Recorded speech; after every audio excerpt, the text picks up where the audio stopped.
היי לכולן, מדריך קצר עיצוב בקנווה.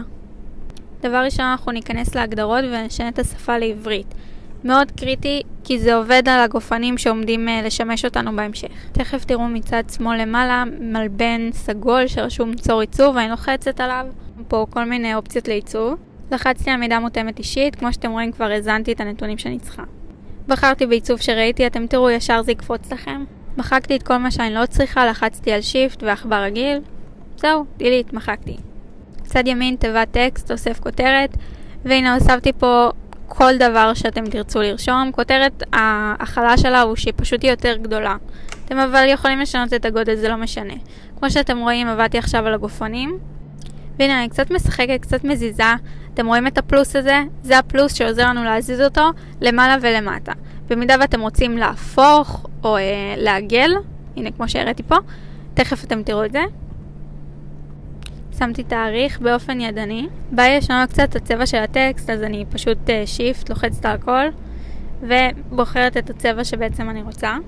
בצד ימין יש תיבה שרשום עליה אלמנטים, שזה בעצם כל מיני דברים חמודיים ומגניבים כאלה שאפשר להוסיף, כמו תוספות כאלה.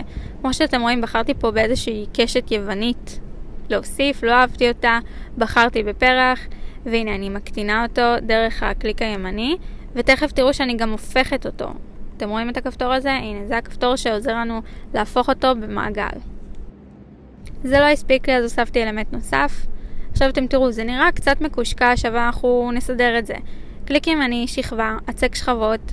אני מורידה את השכבה הזאת עד למטה, כדי שהיא תהיה הכי אחרונה מכולם. ומשחקת עם השקיפות, שתהיה כמה שפחות קיאה.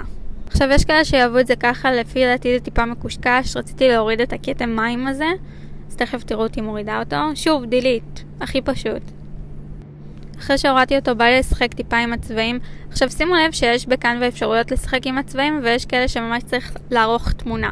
לחצתי למעלה על עריכת תמונה, אתם, ואז יש לכם אפשרות להתאים בין גוונים מסוימים לכאב ובהיר יותר, אבל למטה לגמרי יש לכם אפשרות לבחור בכלל איזה צבע שאתם רוצים, ללא קשר עם בהיר יותר או כהה יותר. הנה, משכתי את החץ טיפה ורוד, כדי שיהיה לי כמה שיותר ורוד. זה סוג של אדום כזה, אבל זהו, היה נראה לי הכי טבעי, אז השארתי את זה ככה. שוב נכנסתי לאלמנטים, חסר לי פה משהו, בחרתי במעגל אור הזה. שימו לב שהוא טיפה קיצוני, כי הוא בצבע שחור, וגם השקיפות שלו יחסית מלאה, אז הנה למעלה שיניתי את הצבע שלו לסוג של ורדרד כזה, אתם רואים כי לבן לא רואים.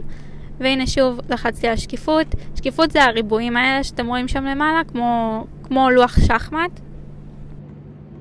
וזהו, מושלם. עיצוב שיכול להפיק לכם המון מוצרים לכבוד האירוע שלכם.